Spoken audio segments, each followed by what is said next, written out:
नमस्कार दोस्तों, मैं Soni Singh national association for the blind Ayodhya UP से। दोस्तों, आप सभी का सोनिया सिंह एनएबी अयोध्या चैनल में स्वागत है।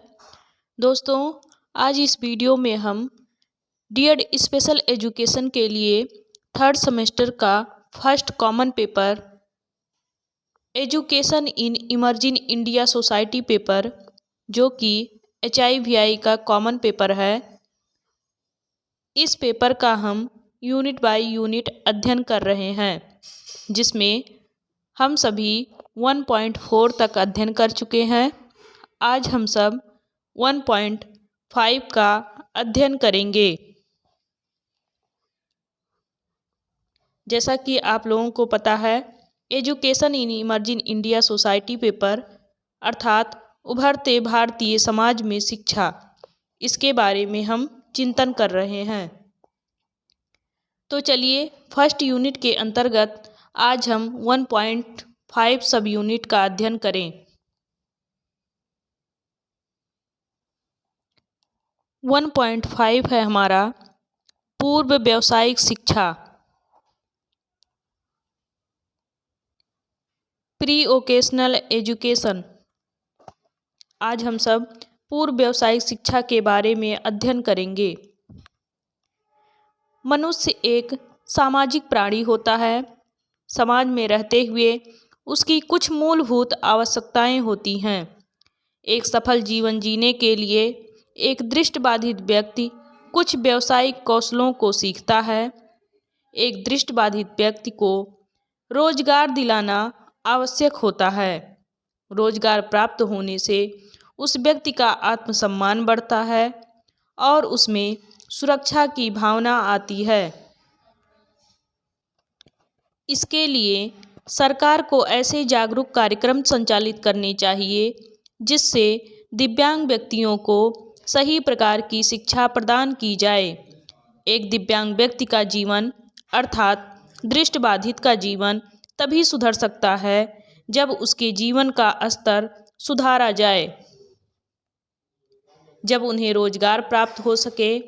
इसके लिए दृष्टिबाधित बालक बालिकाओं की प्राथमिक शिक्षा की पाठचर्चा में व्यवसाय पूर्व कौशलों को बढ़ाने पर जोर दिया जाना चाहिए और पाठचर्चा में व्यावसायिक शिक्षा को एक उचित स्थान भी मिलना चाहिए।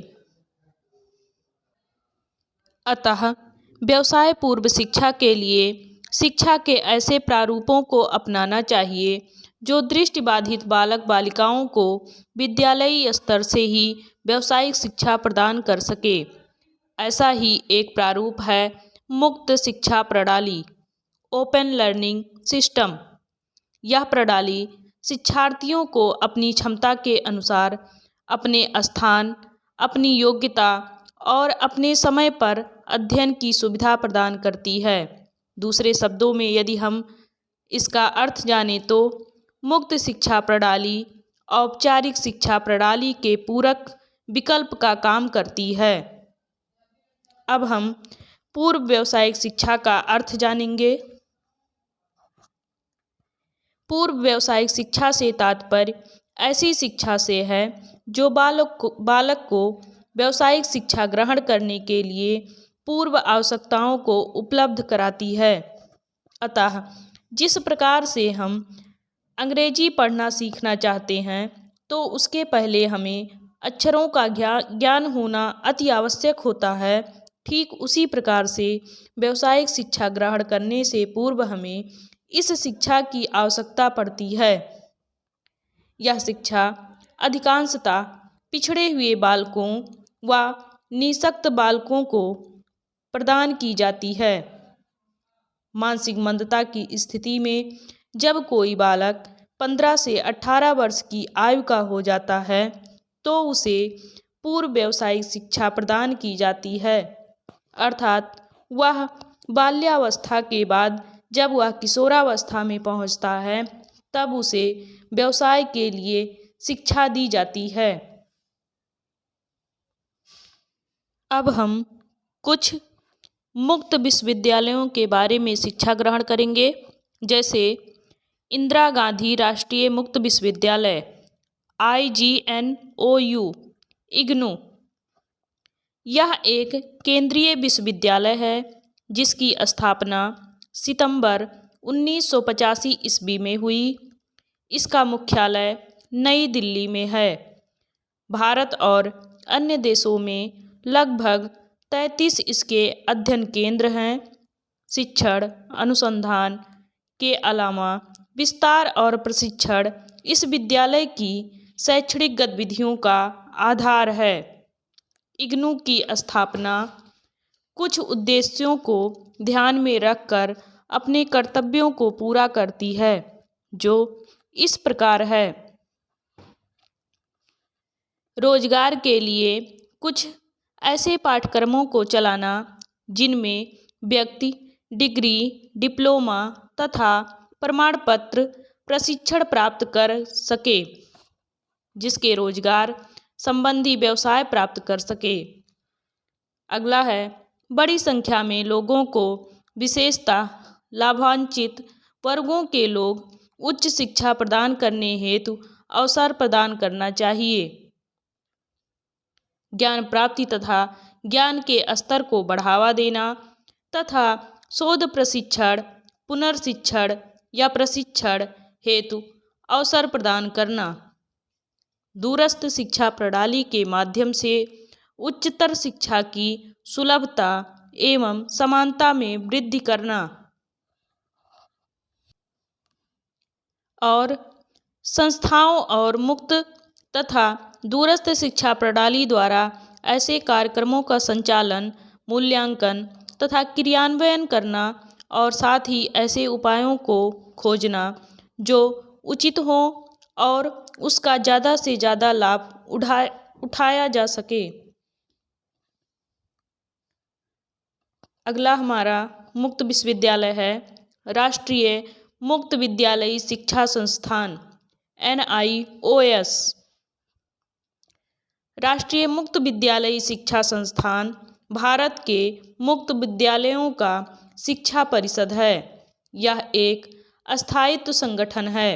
इसका स्थापना भारत सरकार के मानव संस्थान विकास मंत्रालय द्वारा 1989 ईस्वी में हुआ था।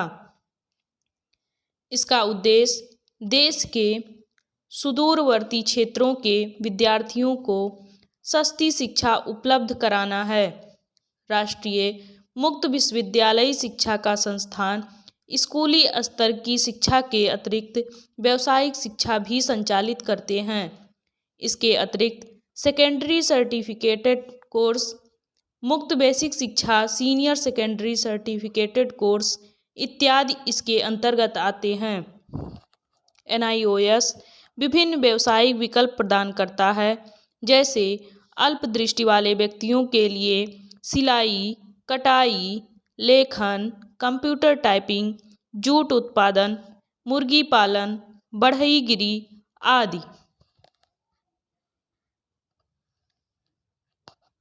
तकनीकी संस्थान।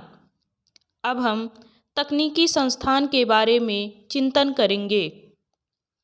तकनीकी शिक्षा के क्षेत्र में पहले दृष्टिबाधित बालकों के लिए कम अवसर उपलब्ध थे, परंतु अब प्रयास एवं जागरूकता के बढ़ने के परिणाम स्वरूप बदलाव हो रहा है। भारतीय पुनर्वास परिषद ने अर्थात RCI ने एक 6 हफ्ते का कार्यक्रम तैयार किया, जिसमें तकनीकी संस्थाओं के प्रशिक्षकों को यह प्रशिक्षण दिया जाता है कि दृष्टिबाधित व्यक्तियों को किस प्रकार पढ़ाना चाहिए, पढ़ाने के लिए कौन कौन से विषय चुने जाने चाहिए और शिक्षण सामग्री किस प्रकार की हो। ऐसा करने से दृष्टिबाधित लोग उन संस्थाओं द्वारा चलाए जा रहे कुछ नियमित पाठ्यक्रमों में प्रवेश पा सकेंगे एवं उनके रोजगार के अवसर बढ़ सकेंगे। विशिष्ट वर्गों के लिए व्यावसायिक शिक्षा। विशिष्ट वर्गों के लिए व्यावसायिक शिक्षा की व्यवस्था की गई है। इसके लिए उच्चतर माध्यमिक स्कूलों, कॉलेजों तथा तकनीकी संस्थाओं की स्थापना की गई है, जो पूर्व व्यावसायिक शिक्षण प्रशिक्षण के बाद व्यावसायिक शिक्षा को विशेष वर्ग के लिए और सुचारू रूप से व्यवस्थित किया जा सके, इसके लिए कुछ निम्न संस्थान हैं, जैसे अंशकालिक व्यावसायिक शिक्षा कार्यक्रम, अलग अलग वर्गों हेतु पॉलिटेक्निक तथा चुनिंदा इंजीनियरिंग कॉलेज तथा ITI एवं अन्य व्यावसायिक संस्थानों हेतु अंशकालिक व्यावसायिक शिक्षा कार्यक्रमों को गठित किया गया है। जैसे कमजोर लोगों हेतु विशिष्ट संस्थानों की स्थापना। इस तरह के विशिष्ट संस्थानों में महिलाओं हेतु तथा अन्य कमजोर वर्गों को उनकी आवश्यकता अनुसार शिक्षा दी जाती है। अगला है दिव्यांगों हेतु संस्थानों की स्थापना। दिव्यांगों को विशिष्ट व्यावसायिक प्रशिक्षण देने हेतु विशिष्ट केंद्रों की स्थापना करना, जिसमें दिव्यांगों को विशिष्ट प्रकार की सुविधाएं प्रदान करके उनको व्यवसाय में जाने के अवसर प्रदान किए जाते हैं। अब हम पूर्व व्यावसायिक शिक्षा से क्या लाभ होता है, इसका चिंतन करेंगे। पूर्व व्यावसायिक शिक्षा की ओर बढ़ने का पहला चरण है। यह विशेष बालकों के लिए बहुत ही लाभकारी है। किस किस प्रकार से यह विशेष बच्चों को लाभ पहुंचाती है, इसके बारे में हम अध्ययन कर रहे हैं। नंबर 1, व्यावसायिक शिक्षा को प्राप्त करने का आधार प्रदान करके। नंबर 2, पूर्व व्यावसायिक शिक्षा से बालकों का व्यावसायिक शिक्षा के प्रति आकर्षण होना। नंबर 3, बालकों को विभिन्न व्यावसायिक प्रशिक्षणों से आत्मनिर्भर बनाने में सहायक। नंबर 4, बालकों का कौशल विकास। नंबर 5, बालकों में समूह की भावना का विकास। नंबर 6, बालकों को उनकी रुचि के अनुसार व्यवसाय चुनने में सहायता। नंबर 7, समस्या समाधान संबंधी कौशलों में वृद्धि। ऐसे अनेक प्रकार के लाभ पूर्व व्यावसायिक शिक्षा से हो सकते हैं। आज हमने पूर्व व्यावसायिक शिक्षा के बारे में अध्ययन किया। ये यूनिट हमारा यहीं पे समाप्त होता है। आगे हम अगली यूनिट की चर्चा करेंगे। तब तक के लिए बहुत बहुत धन्यवाद।